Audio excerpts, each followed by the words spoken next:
This, ladies and gentlemen, is football.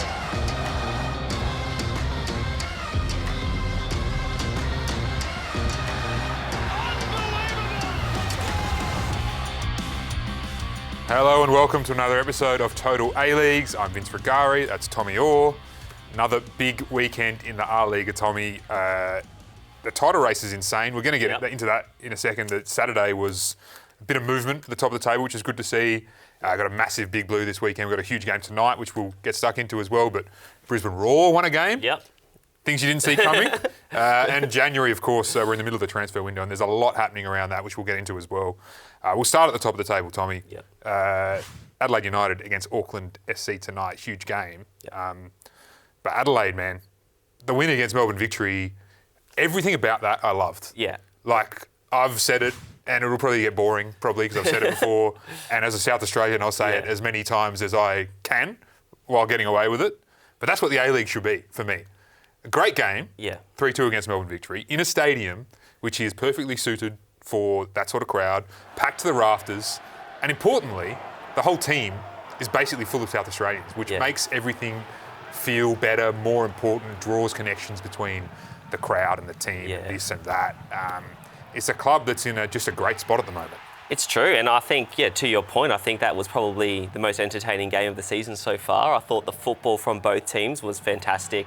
Both teams really tried to dominate, played the game in good spirits with the right intentions, very positive. And as you said, the spectacle, the fans and the noise at that stadium, there's no other stadium like it in the league. And as you said, it's everything that we love about the A-League kind of encompassed. And from Adelaide, things are obviously going, tremendously this season. I think that there was a few moments maybe a month or two ago where, some questions were starting to be asked of them defensively. I think they've resolved a lot of those issues. I think Bart Vriends has come in and made a huge difference for them. And as you said, they're a club making all the right noises on and off the pitch. And it's fantastic for the league. It's amazing how many of Australian football's problems would be solved, as we were talking about earlier, Tommy, if you could copy and paste Cooper Stadium a few times in a few different cities. Like, it really is an amazing place to watch football, especially when it's full, and especially for this game against Melbourne Victory, which is, for me, one of the best rivalries in the comp. Yep. A lot of animosity between South Australia and Victoria as well. But as I mentioned before, it's the locals, for me, that makes it so impressive what they're doing. And it goes to show for me, so the SA players were on the pitch on the weekend. Cox, Kikianis, Kiddo, Barnett, Alagic, important Alagic in terms of son of a club legend as well. That's right, Mork, Jovanovic, Djukali, Yule, White. When clubs talk about, Adelaide United are not a rich club. They don't have a heap of money. They've got some money, but not enough that you would say they're one of the richest clubs in the league. For them to be able to do that with their resources and leaning almost entirely on South Australian players to a large degree, some other clubs have no excuses, to be honest. Absolutely, and I think that, it's not only about the young players they have. I think what they've done really well is with recruitment. They've kind of got the blend of having the youthful exuberance and the homegrown talent, but with experience. The likes of Bart Vriends, Stefan Mork, these are really experienced, good players that can kind of guide the younger players. And they've also, when you consider the likes of Dylan Paredes, these are players who have A-League experience, but probably went to Adelaide with a little bit of a point to prove. Goodwin's another one there. Exactly. So I think that, they've got the perfect blend. It's not just a matter of having young players, because we've seen at Perth and Brisbane this season, having young players in itself isn't going to work out necessarily, but it's the right balance that they've got at that club. And, I think some of those players breaking through are so exciting. I think Alagic in particular in recent weeks, obviously getting a couple of goals, I think he's been fantastic. So, no, it's fantastic to see. And as you said, that very much is the blueprint that other clubs should be looking to follow. Their best finish in the league, since the year they won the title, I think that was like 8 years ago now. It was third, and it was quite a distant third in the league that season.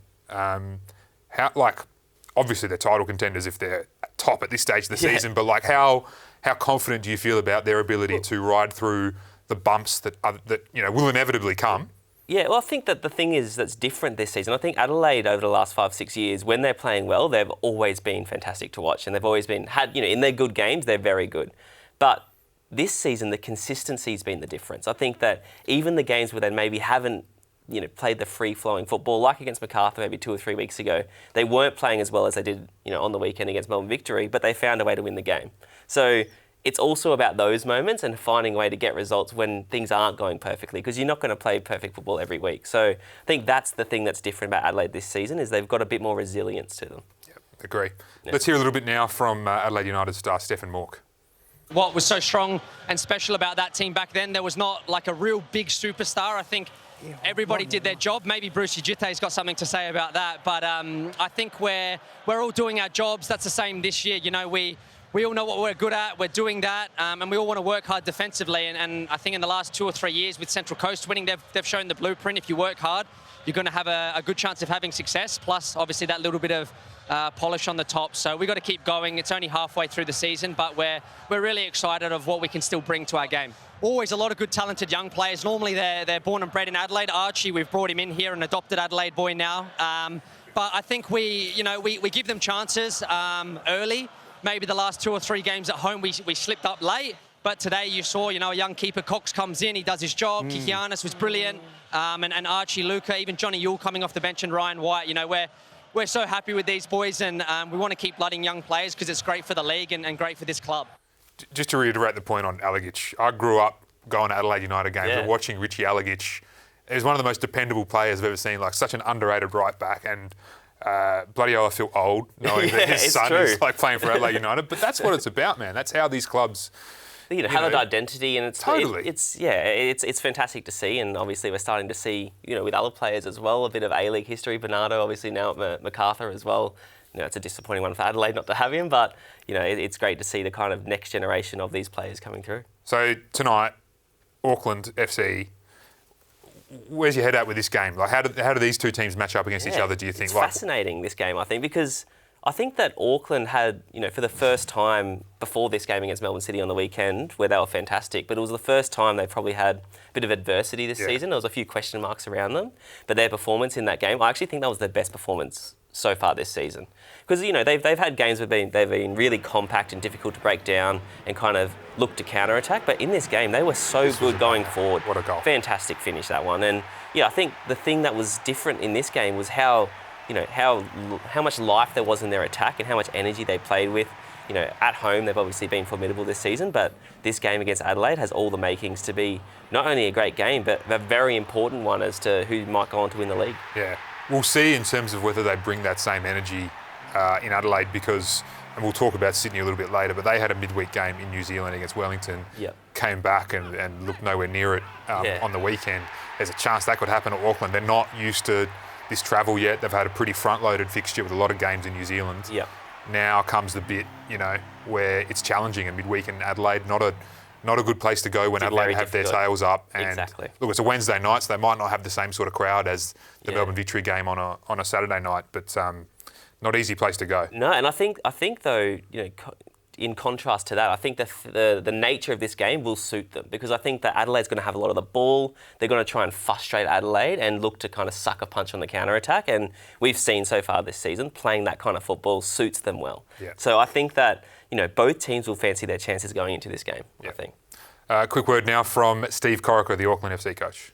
Before the game, I didn't have to pump them up because, what's at stake is, to go top again and to win against a good side that hadn't been beaten in 5 games.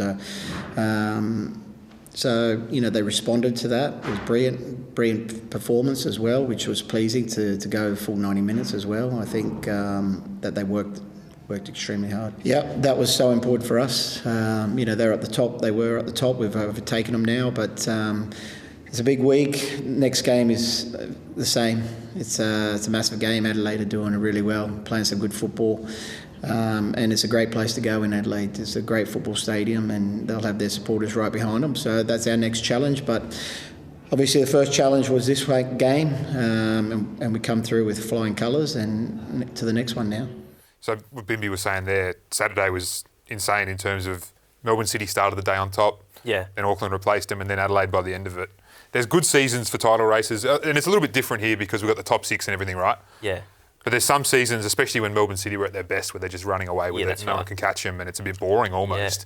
This is one of those ones that looks like anything can happen in the A-League at the moment, but you got Western United not far from these ones, MacArthur hovering, Sydney FC, if they get on a run, they could get right in it as well. It's one of the good things about the A-League, just the way it works. And the unique thing this season is I think a lot of the teams have played different amount of games too, so it's kind of you know, it won't. I don't think it's until round 19 where the teams kind of match up in terms of matches played again. So it's really difficult to know because just because a team has 1 or 2 games in hand, you know, teams have been beating each other and getting, nicking results off each other. So it doesn't really mean anything. So it's it's definitely fascinating, and who knows which way it'll go. So the other side of the coin there at Hindmarsh, Melbourne victory. So still winless under Arthur Dillis, and it's a confusing one for me a little bit with them. The rumour is that he's signed and not just a rumour, it's been reported on the commentary, I think by Robbie Thompson as well, that he signed an 18-month contract to be the head coach as well, which unannounced. I have 2 questions around that. One is, why haven't they announced it? If that's happened, tell the fans. Don't wait for a good moment. Just tell the fans. Well, rip the Band-Aid off if you think it's going to have a bad reaction for whatever reason, but just do it. I don't like something like that being done weeks ago or whatever, and no transparency, and it doesn't, instill much trust within the fan base as well, or vice versa. Like it does leave, even if they did do it at the right moment, and they won a big game and they decided to announce it. I think the fans' reaction would be, well, why didn't you tell us straight away? Yeah, so completely. I think it is a bit of a perplexing one. And then the other question is, why'd they do it? With all due respect to Arthur Dillis, like I don't think there was a queue of people wanting to sign him up as a head coach. Yeah. They had, I would imagine, the opportunity to wait and see how the rest of the season went before signing on to anything beyond 6 months. And there's a good portion of Melbourne Victory fans who think they should be setting their sights higher for a coach. You can have your view on that, but they've sort of handcuffed themselves when they didn't have to, is my read. I think so too. And I mean, no one knows the detail in the contract he signed as well. Like maybe there is an option at the end of the season if things aren't going well, they can get out of it. Like who knows? There's so many variables, but that's why people appreciate transparency, is people just want to know what the situation is. And I think, obviously going now 6 games without a win for him, if you dive a little bit deeper, every game's kind of had a similar theme. I think that they have been pretty unlucky because they have, even in this game on the weekend, they played some fantastic football at times. Some good moments. But that's kind of been the story of the last 6 games. And every game I've said, this game was just unlucky. The next game, they'll get the result. But it's just been over and over the same thing. And I think individual mistakes have probably let the coach down as well. I think defensively, individual errors, we saw obviously the own goal just before half-time on the weekend, came at a terrible moment in the game. Every week, I think the players' individual mistakes has cost him a little bit. Yeah. Let's hear now from Arthur Dillis. I don't think it's a mental problem, because if it's a mental problem, you don't start games like that. You don't dominate as long as you do. You don't keep turning up every week, and perform like we do. So for me, it's not mental. If it was mental, it'd be an uphill battle from the start of the game to the end of the game. And in the end, it's little moments, and when things go against you, like sometimes when it rains, it pours.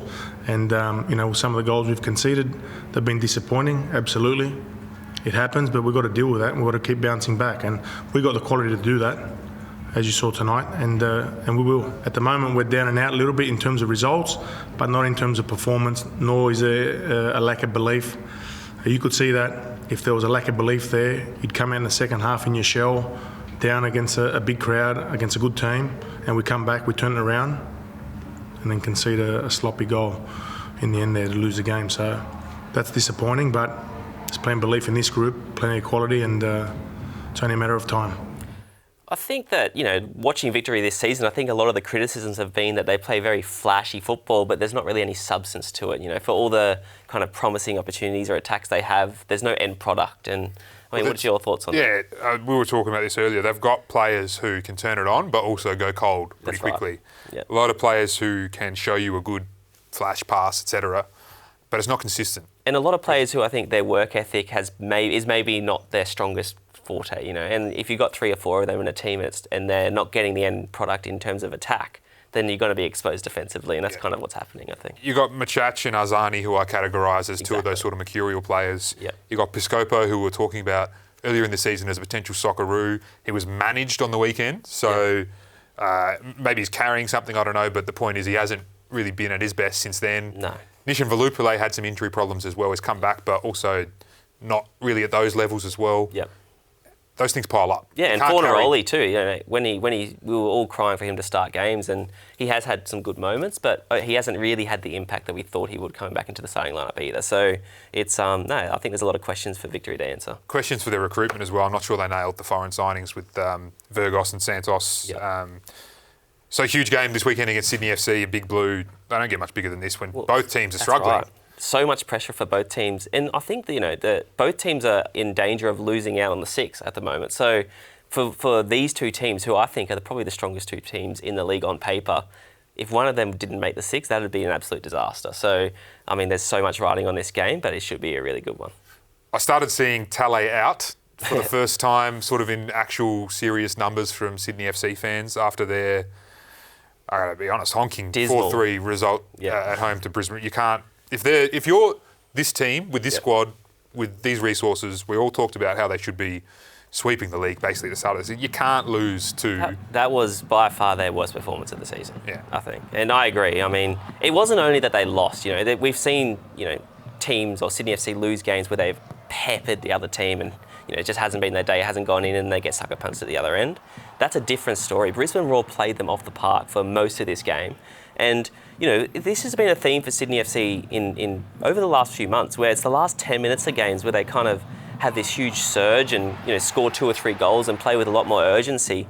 Why isn't that happening in the 80 minutes prior? That's what I want to know. And is that down to Uffy's instructions? Is it down to the players just not being up for it?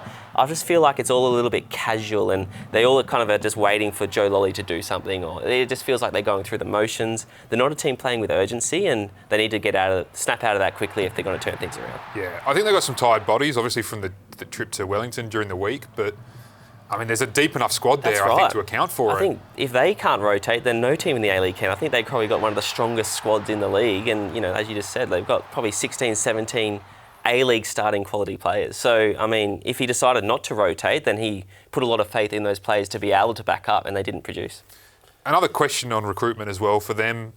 We'll talk transfer stuff a little bit later, but their big signing so far this window has been Joshua Sotirio from India, where I don't think he's played really the last couple of years. Now, Sotirio cops it for being a player who doesn't have a lot of end product, and some of that's fair. I thought, though, when he was at Wellington under Ufuk Talay, it was pretty impressive for a specific role. Yeah. And it seems to me that's why Uffy signed him, to do that, especially since they've loaned Pat Wood to Perth Glory. It's just a bit tough to, I guess, digest that in terms of you're bringing him in, but you're freezing out a player like Max Burgess, who I know he's a bit of a mercurial player too, right? Yep. But at his best, even off the bench for a period of time, can turn a game, can provide a pass that can spark something in a team. And I thought, when Wood left to go to Perth, I thought, this is the perfect opportunity for Sydney to kind of strengthen up their defence. If you consider the likes of Quintal and Kucharski, they're still bench players and more than capable of coming in to start a game.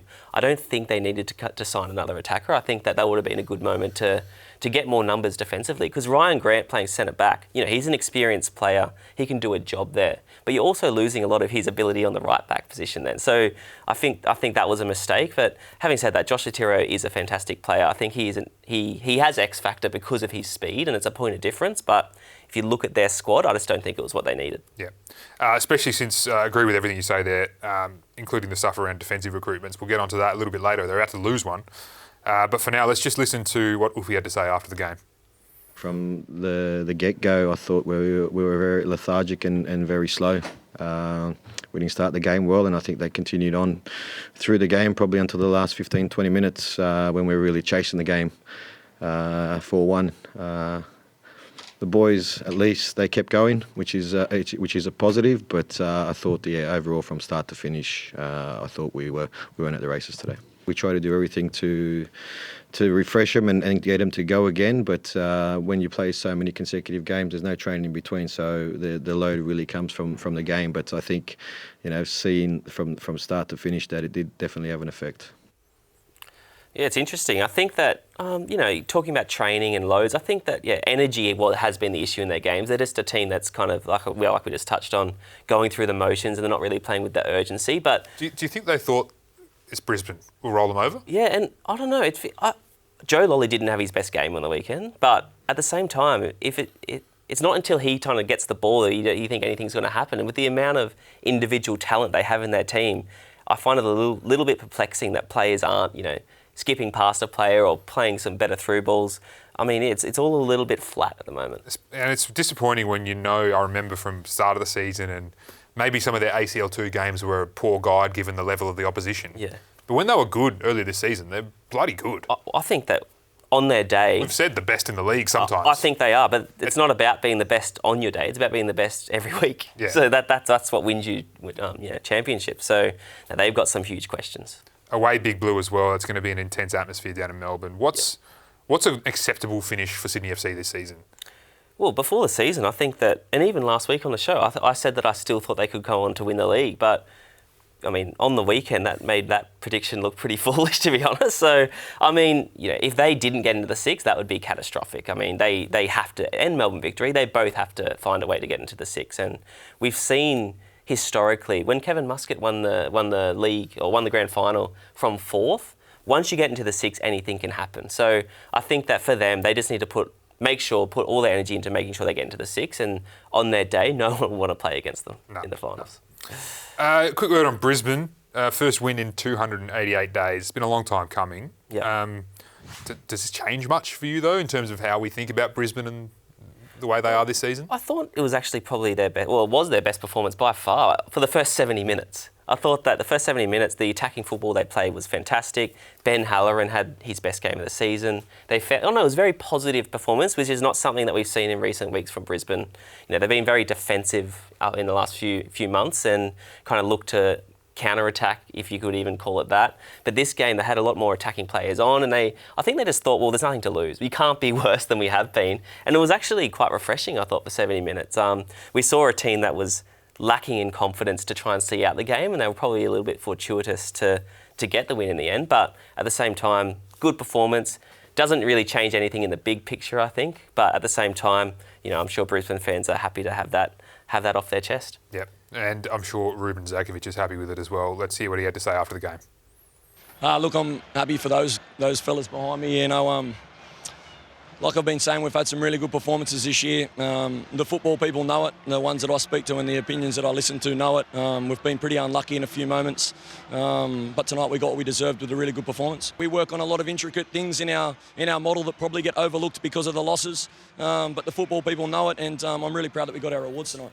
Who are the football people? I'm not sure what he's referring to about that. But, I mean, they have had some good games and been unlucky in some games, and we've touched on this show. I remember the last time they played at Allianz Stadium, they played Sydney FC, I think it was during the Unite round. They looked good, they just didn't score the goals. Exactly. And we've mentioned before, I don't know if Ruben watches this show, yeah, but we've mentioned before they had a tough draw to start the season as well. Yeah. It was unlucky, but you can't... The table doesn't lie. Nah. The history books don't lie as well. We're talking about a historically, not just a bad team, a historically bad team. You can't... Last week against Melbourne City, they didn't have create a single big chance. Like, that's... What was in the model that was working there? There's no intricate details that were, I mean, I can understand his frustrations, and he's obviously, I think they have had some positive moments, and sometimes it can get lost, but ultimately they haven't had anywhere near enough. Yeah. And for the worst ever start to an A-League season, of course you're going to get scrutinised. So I found those comments a little bit perplexing. Yeah. I hope they go on a run because Brisbane is important to Australian football.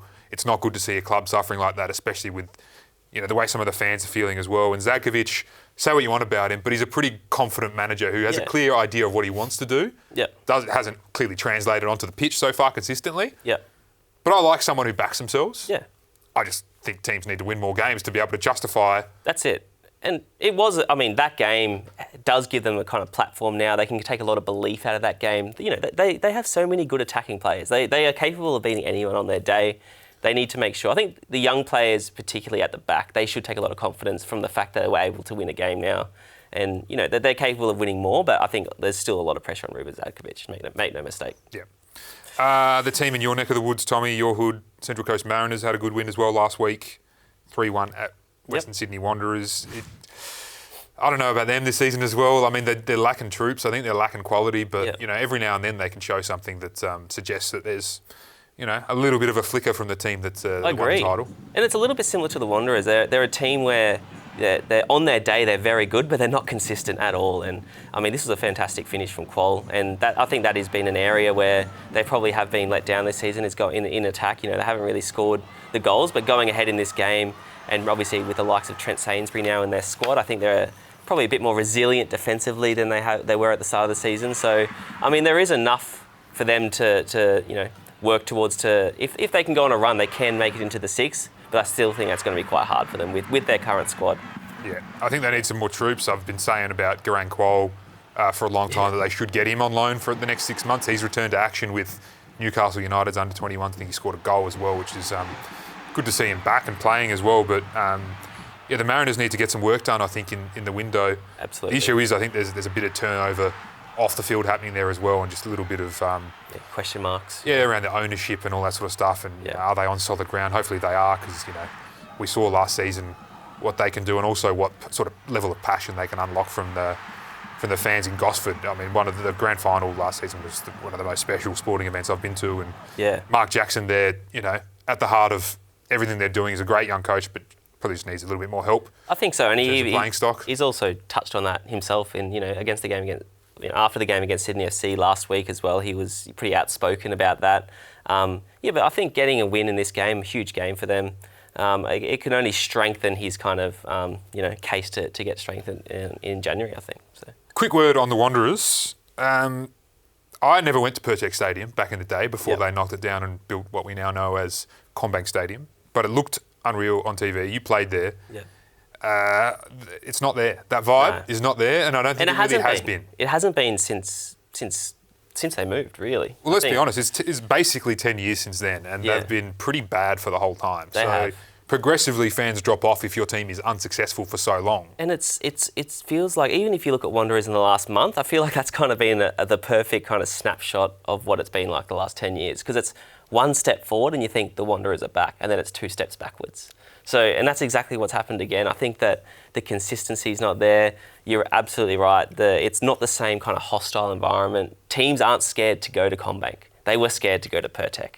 And I think that they've kind of lost their aura as a club in terms of, being a difficult team to play against. So, I remember when I played for the Mariners and we played at Combank, you're going to a beautiful stadium, but it's not hostile now. It's a game you look forward to. It was quite the opposite, actually. So, they've got some serious questions they need to answer. We'll say, though, great assist from Juan Mata at the end. Yep, we'll get on to him, don't worry. Tommy, just a quick transfer update, roundup. So we mentioned Sotirio, we mentioned Pat Wood to Perth. Wanderers have signed Alex Gersbach and Jared Coluccio, 2 good signings, I think. They need more in defence, though. I think central defence, definitely. Tom Hewitt-Bell has joined Montedio Yamagata in the 2nd division in Japan, which is Pete Klimovsky's old club. That looks like a good move for him. There's some overseas interest, so by the time you're watching this, it might be official. Not only are Portsmouth in for Thomas Waddingham, they're also in for Hayden Matthews, and he's reportedly agreed to a £1.2 million, up to a £1.2 million deal, which is up to 2.36 million Aussie.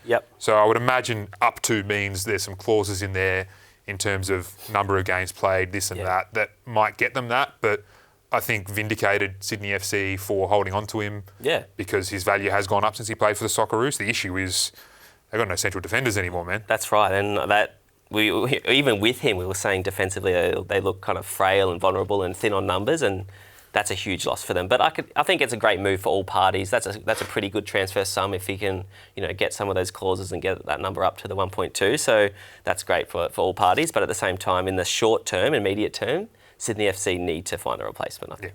Well, there's a whole bunch of free agents on the market at the moment, particularly central defenders. Lachlan Jackson from the ex-Brisbane Roar, Newcastle Jets stopper. He's a free agent. Milos Dejanek is a free agent, although he seems to be leaning towards staying in Europe. Alan Mabil is a free agent. That's a good buy for any club who wants to I'd imagine splash out a little bit. Brad Smith has left the MLS. He looks like hopefully he's got miles still left in the legs, but a good player at his best. And absolutely. If he's able to compete at MLS level, he can certainly compete in the A-League. Yeah, definitely. The other one is Mario Balotelli. Yeah. And I keep going on about this, and it almost feels like a one-man crusade. I don't care. But I have contacted his management, and they are happy for it to be known that he is keen to come to Australia next season. Yeah. He's still contracted to Geneva. He's not playing. If he was to somehow get a release from Geneva, I'd imagine he might be available here. I don't know what he's asking. I know that clubs have looked at him in the past and thought, no, thank you, for sort of self-evident reasons around discipline and all that sort of stuff. Part of me, though, the devil on my shoulder is just whispering there, is just saying, just do it. Do it. Well, I think that a lot of teams, what's there to lose? That's what I think. I think that the amount of kind of excitement and hype it would create around the league would be amazing.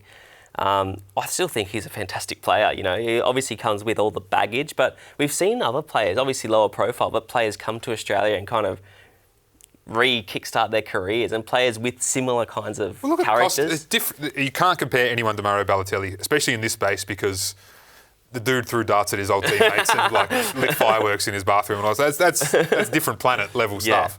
But Douglas Costa was getting hounded by fans in Brazil, and people in MLS who saw him play thought he was washed, and he seemed to not be in love with the game. And then he came to Sydney, and his hammy gave way. But he looks happy and he looks like a great player. And we've seen, obviously, Jason Cummins, he's another player who had a massive off-field dramas, came to Australia and flourished. So, I mean, we're making a strong case for Balotelli to come, so hopefully some of the owners are listening. If I had the money, man, I'd do it, which is probably a good thing I don't have the money. But anyway, let's reach into the mailbag this week. Tommy, keep your questions coming. Drop them in the YouTube link or at me on socials or at Tommy on socials. Whatever, we want to hear from you. This one's from Stix2990. Do you think Hoare coming back from the K-League will stop the horrible run Brisbane is having? Look, the early evidence is maybe because they've won. Yeah, but one game. Too early to say, I think. Yeah, and one player as well. But he's been a good player in the league, and I feel like he doesn't get the credit that Probably. He's a pretty good player. What do you think? Agreed. No, he made a difference on the weekend. I thought he was very positive, and I thought Halloran was very good as well, but both of those players kind of gave them the driving force forward in attack that they hadn't had in previous weeks. But I still think the type of player he isn't going to rectify a lot of Brisbane's problems, which are defensively. So, I think that he will make a difference and improve them, but it's too early to say. Yeah, agree. It was a good weekend as well in the Ninja A-League. Let's hear what the crew on Dubzone are up to this week. This week on Dubzone, Adelaide United leap into third place on the Ninja A-League ladder as they silence the Raw. Don't write them off yet. Sydney FC start their finals push, and the Wellington Phoenix break the Jets' hearts across the ditch. The two T's, Teresa Polias and Teo Palazzeri, join me for another big show ahead. T, what are you looking forward to? I'm looking forward to discussing Sydney's finals push with Teo, actually. Oh, what's new? Yeah, they're climbing very steadily, Teo. All right, we're going to go inside the numbers on one of the best games of the season between Western United and Melbourne City and talk about why the match panned out the way it did.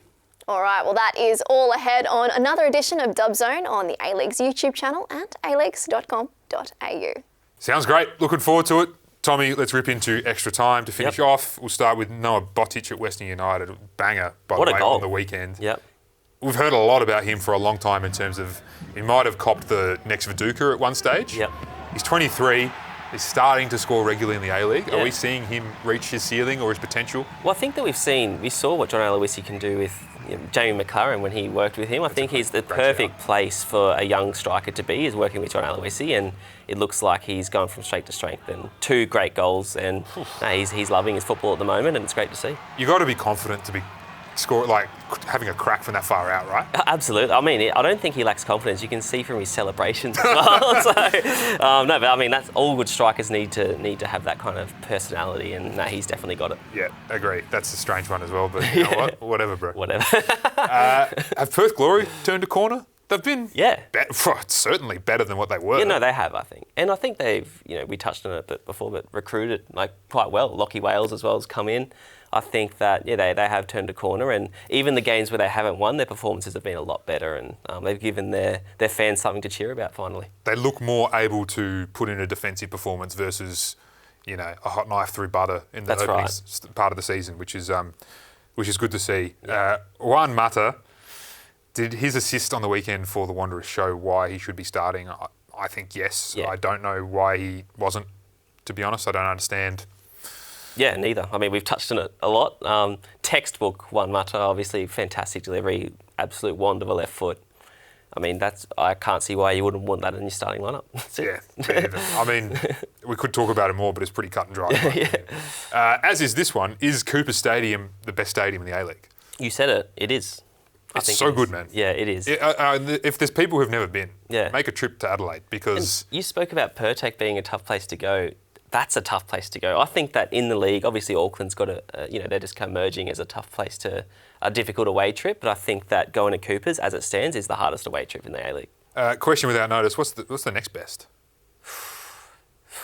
And not just best stadium, because High Marsh isn't the best stadium in terms of stadium. I think Victory Amy Park. Amy Park, Melbourne Victory with all their fans, that's a tough place to go. If they get a strong sort of Northern Terrace Exactly. Attendance there, it is pretty loud and pretty rough, which is good.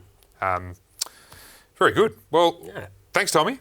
Look forward to seeing your performance this week on the warm-up. I'm really looking forward to that, actually. Hopefully Stoll can draw some stuff out here. I don't know what to I'm think sure about Stoll's that one. got some stuff up his sleeve as well in terms of highlights. And I actually feel for you. Hopefully you get through it, man. See you guys and you as well next week on Total A-Leagues.